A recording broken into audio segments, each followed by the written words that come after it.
Hi everyone, my name is Trey with Peace and Make. Oh my gosh, it feels so great to say that. Oh my gosh, okay. I didn't think I was gonna get that excited.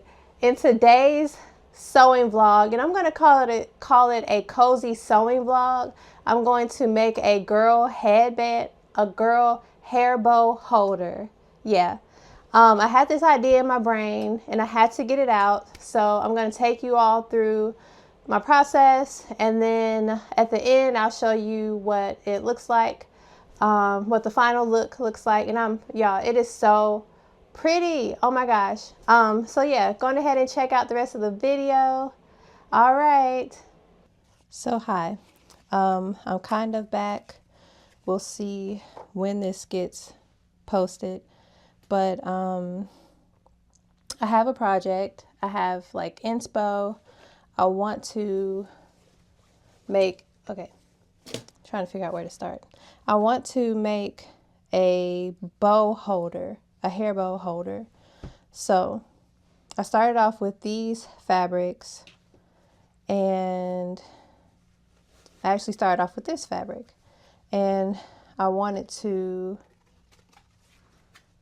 make it like, what I'm going to do is 1/2 inch strips sew vertically along here so the hair bow or the hair clips can also go in there. But I realized I did not, that it was too simple for me. And so then I was like, oh, maybe I could try a fabric with more pattern and then use this.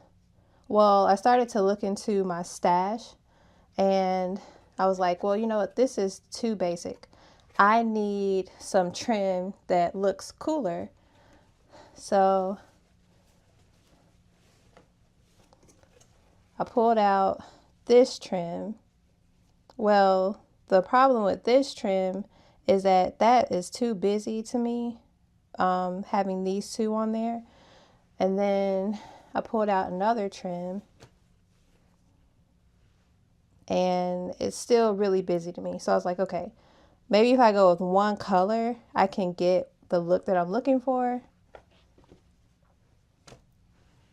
And that ended up being this fabric. So this fabric, then I was like, okay, maybe I could still do this trim, but no, it's like way too simple. So I ended up going with this trim, but I couldn't stop there because I'm going to do this trim as well. So basically this trim will be here, then I have this trim here, and then I'm going to do another pink one and then another pom-pom chevron deal on the side over here. The next thing I'm going to do with this design is under it I'm going to have some batting. I'm going to quilt the batting and then put this strip on top and do a 1/2 inch strip in between. The last thing I want to do is have a dot. What is it called? Oh man, I'll show you. Hold on. Because I can't remember the name right now. A dowel, that's what it's called. I'm going to have a dowel, like a thicker one, and I'm going to put it on the edge of this fabric. So that will be my whole design, and then I'm going to hang it up. I got inspo because I have bows, hair bows that I need to organize, and I have this whole like plan in my head. Okay, so I cut out my trim and I'm just going to eyeball where to place it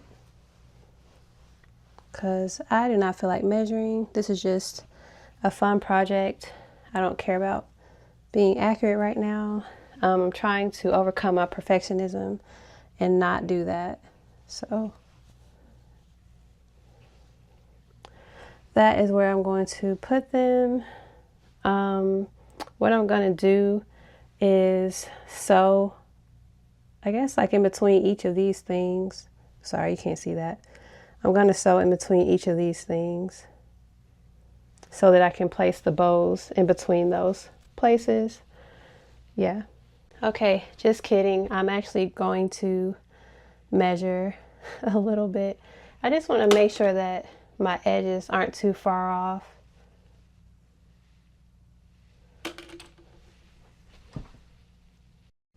Okay, so I'm back repinning. I did all of the basting on the lines, but initially I just used this batting and it was so flat.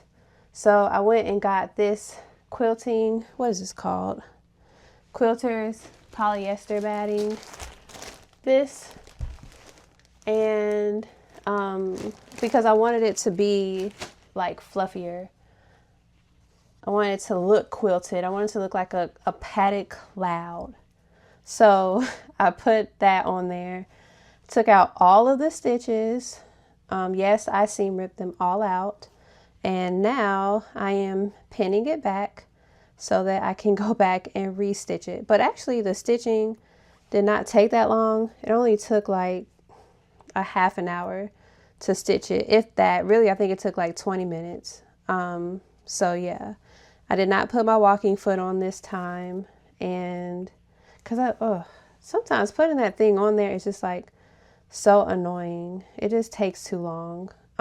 Then I have to like do test stitches to make sure it works, and no, thank you. This is just a quick project. Like I said, I'm not trying to be super accurate, even though I did just take it apart, but I had a certain look I was going for, and I think I can get it this time. Okay, so I finished requilting. Oh man, you can't even like, oh yeah. So you can kind of see the puffiness from this view. The stitch is going in a lot deeper than when I just used this one batting. And also I wanted to keep 2 layers on here, this for the fluffiness and this for the stability, because I want the back to have kind of like an actual backing. But yeah, here it is. My little puff cloud. And look at the birds. Oh my gosh. It's such a pretty fabric. But yeah. Also, the angle that I have this at is so that you don't see the inside of my crazy craft closet that I have not organized yet. So yeah. So you can kind of see what's going on here. Oops. Trying to get a good angle, but it's just hard with this view of at this angle. But this is going to go here. This is going to go here. I have like some green guidelines. You really can't see it through the camera. Hopefully one day I'll have a camera where you can see stuff better, but I don't have that kind of technology right now. Yes, so what I'm going to do, about half an inch, I don't know, we'll see. I'm just going to sew a whole bunch of straight lines across. The trim is on, so the bows will go in between these. I ended up making them 2 inches wide because half an inch was so little. I couldn't do anything with that. So look at the fluffiness of this. It looks so great. It feels so nice. My next step is that I'm going to put this binding on there. My only issue is that it's kind of thin, so I'll probably end up having to hand stitch some of it. Yeah, so we'll see where this ends up. I had a change of plans. I was going to use this bias binding, but it is not wide enough. Like by the time I fold it over, I don't even have enough room for a seam. This is better for like a shirt or something that doesn't have a thick end that I need to cover. So I made some 2.5 inch thick binding. And once I fold it, and then I fold it again to make the seams, I should be able to fold this over from my measurements that I made. This is the project right here, and you can see how like thick that is. What I'm gonna do, fold this over. Hopefully you can see this. I can't see myself, so sorry if you can't, but I'm gonna fold this over, and then I fold it again and stitch it down to create an edge so that I can cover up this raw edge. The other thing I want to talk about is I kind of want to make this part chatty. Hopefully you like chatty things. I love watching people just talk about their inner thoughts as they make things. So my thoughts for this project is that I wanted something where I can use my fabric and not save it. My goal from here to the future is to use my fabric stash, my notion stash, my pattern stash. I have accumulated so many pretty things, and I just want to use them instead of saving them and storing them for a special project. So let me know, what do you do? Do you save your stuff, or do you end up using it as soon as you buy it? If you use it at a good rate over time, let me know. Give me some tips on how you do that. The other thing that works against me sometimes is time. Yeah, time. You have work, you have kiddos, energy. Like, do I feel like even getting up to do anything right now, or am I sleepy? So yeah, just let me know what your thoughts are. For the record, sewing with a postpartum brain is very difficult.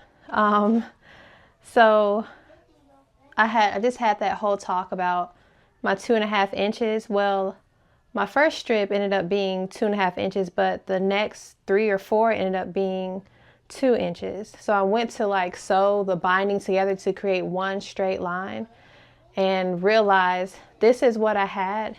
This is what I was supposed to have. So you see that difference right there?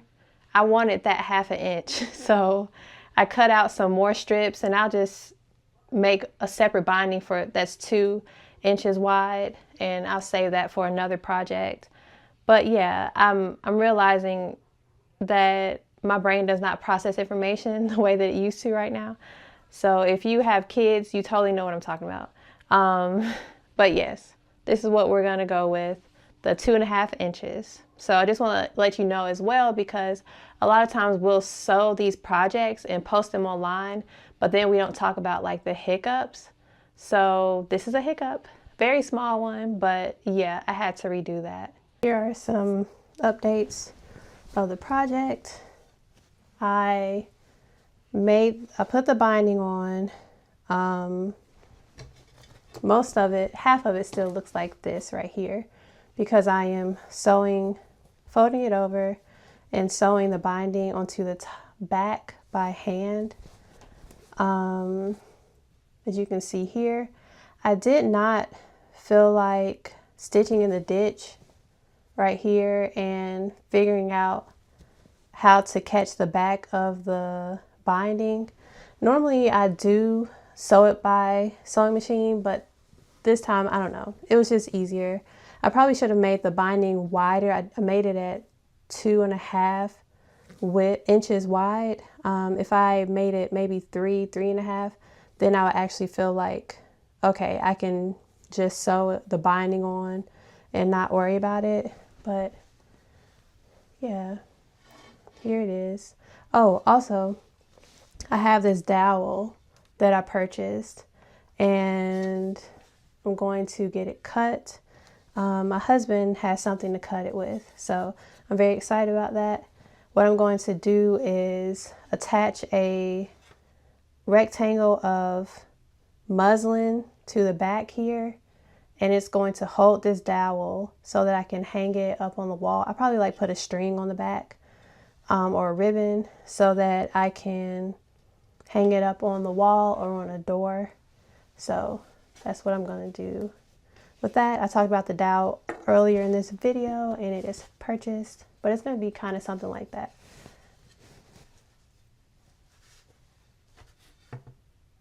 Yeah, so it's going to be very cute. Maybe I'll have it like a little bit out more, and then it's just going to hang on the wall. Hi everyone, I just wanted to close out this vlog and show you all the final look of the girl head bow holder. I love it so much. Oh my gosh, I put the bows on there. I was just so excited to put the bows on there. I got this idea because I just have all of these bows now and they were just on their packages. So I was like, well, let me make a bow holder. So I'm just really glad to have this. If you like this sewing vlog, like, subscribe. I'm also going to be here posting, not every single week like I used to, but I will be posting when I can. You'll also see me in shorts. I'll probably post there more than this long form part of YouTube. I'm also posting on my blog as well, but I am back. I miss posting so much and I have the energy again. And so, yeah, I have the energy to create again and to post things. And I'm so glad that I could chat with you all today. So, alrighty, see you next time.